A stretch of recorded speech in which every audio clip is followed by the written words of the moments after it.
ನಮಸ್ಕಾರ ಸ್ನೇಹಿತರೆ, ನಮ್ಮ ಸರಣಿಯ 18ನೇ ದಿನಕ್ಕೆ ಸ್ವಾಗತ. ಇಲ್ಲಿಯವರೆಗೆ ನಾವು ಕೃಷ್ಣನ ಲೀಲೆಗಳನ್ನು ನೋಡಿದೆವು. ಆದರೆ ಇಂದು ಕೃಷ್ಣನ ಅಣ್ಣ, ಸಾಕ್ಷಾತ್ ಶೇಷನಾಗನ ಅವತಾರವಾದ ಬಲರಾಮನ ಶೌರ್ಯದ ಕಥೆಯನ್ನು ಕೇಳೋಣ. ಬೃಂದಾವನದ ಸಮೀಪ ತಾಳವನ ಎಂಬ ಸುಂದರವಾದ ತಾಳೆಹಣ್ಣಿನ ವನವಿತ್ತು. ಆದರೆ ಅಲ್ಲಿನ ರುಚಿಯಾದ ಹಣ್ಣುಗಳನ್ನು ತಿನ್ನಲು ಯಾರಿಗೂ ಧೈರ್ಯವಿರಲಿಲ್ಲ. ಏಕೆಂದರೆ ಅಲ್ಲಿ ಧೇನುಕಾಸುರ ಎಂಬ ಕ್ರೂರ ರಾಕ್ಷಸ ನೆಲೆಸಿದ್ದ. ಬಲರಾಮ ಮತ್ತು ಕೃಷ್ಣ ಈ ವನವನ್ನು ಹೇಗೆ ಮುಕ್ತಗೊಳಿಸಿದರು, ಬನ್ನಿ ತಿಳಿಯೋಣ. ಒಂದು ದಿನ ಕೃಷ್ಣನ ಗೆಳೆಯರು ಬಲರಾಮನ ಬಳಿ ಬಂದು, ಬಲರಾಮ, ಅಣ್ಣ, ತಾಳವನದ ಹಣ್ಣುಗಳು ತುಂಬಾ ಮಧುರವಾಗಿವೆ.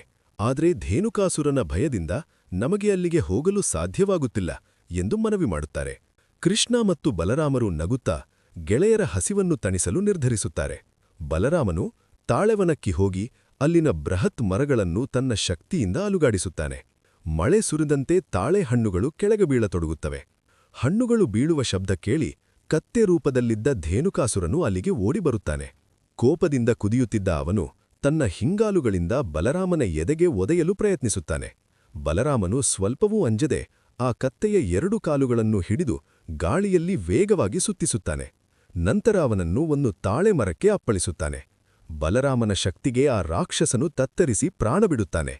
ಅವನ ಹಿಂದೆ ಬಂದ ಇತರ ರಾಕ್ಷಸರನ್ನು ಬಲರಾಮ ಮತ್ತು ಕೃಷ್ಣ ಸುಲಭವಾಗಿ ಸಂಹರಿಸುತ್ತಾರೆ. ರಾಕ್ಷಸನ ಅಂತ್ಯದೊಂದಿಗೆ ತಾಳವನವು ಜನರಿಗೆ ಮತ್ತು ಹಸುಗಳಿಗೆ ಮುಕ್ತವಾಯಿತು. ಗೆಳೆಯರೆಲ್ಲರೂ ಸಂತೋಷದಿಂದ ಹಣ್ಣುಗಳನ್ನು ಸವಿದರು. ಈ ಸುದ್ದಿ ತಿಳಿದ ರಾಧೆ ಬಲರಾಮ ಮತ್ತು ಕೃಷ್ಣನಿಗಾಗಿ ವಿಶೇಷವಾದ ಮಧುರ ಪದಾರ್ಥಗಳನ್ನು ಸಿದ್ಧಪಡಿಸಿ ಕಳುಹಿಸುತ್ತಾಳೆ. ಬಲರಾಮನ ಶೌರ್ಯವನ್ನು ಹೊಗಳುತ್ತಾ ರಾಧೆ ಹೇಳುತ್ತಾಳೆ, ಬಲರಾಮ, ಅಣ್ಣ, ನೀನು ಈ ವನದ ರಕ್ಷಕನಾದೆ. ಕೃಷ್ಣನು ಪ್ರೇಮದ ಸಂಕೇತವಾದರೆ ನೀನು ಶಕ್ತಿಯ ಸಂಕೇತ. ಹೀಗೆ ಬೃಂದಾವನದಲ್ಲಿ ಸದಾ ಧರ್ಮ ಮತ್ತು ಪ್ರೇಮ ಜೊತೆಜೊತೆಯಾಡಿ ಸಾಗುತ್ತಿದ್ದವು. ಸ್ನೇಹಿತರೆ, ಶಕ್ತಿ ಮತ್ತು ಯುಕ್ತಿ ಸೇರಿದರೆ ಎಂತಹ ಶತ್ರುವನ್ನಾದಲೂ ಗೆಲ್ಲಬಹುದು ಎಂದು ಈ ಲೀಲೆ ನಮಗೆ ಕಲಿಸುತ್ತದೆ. ಆದರೆ ಈಗ ಬೃಂದಾವನದ ಯಮುನಾ ನದಿಗೆ ದೊಡ್ಡ ಕಂಟಕ ಎದುರಾಗಿದೆ. ಯಮುನೆಯ ನೀರು ವಿಷವಾಗಿ ಮಾರ್ಪಡುತ್ತಿದೆ. ಅದಕ್ಕೆ ಕಾರಣವೇನು? ಕೃಷ್ಣನು ಆ ವಿಷಸರ್ಪವನ್ನು ಹೇಗೆ ಸದೆಬಡಿಯುತ್ತಾನೆ? ಅದನ್ನು ನಾವು ನಾಳಿನ 19ನೇ ದಿನದ ಭಾಗದಲ್ಲಿ ನೋಡೋಣ. ವಿಡಿಯೋ ಲೈಕ್ ಮಾಡಿ ಮತ್ತು ಜೈ ಶ್ರೀಕೃಷ್ಣ ಎಂದು ಕಮೆಂಟ್ ಮಾಡಿ. ಧನ್ಯವಾದಗಳು.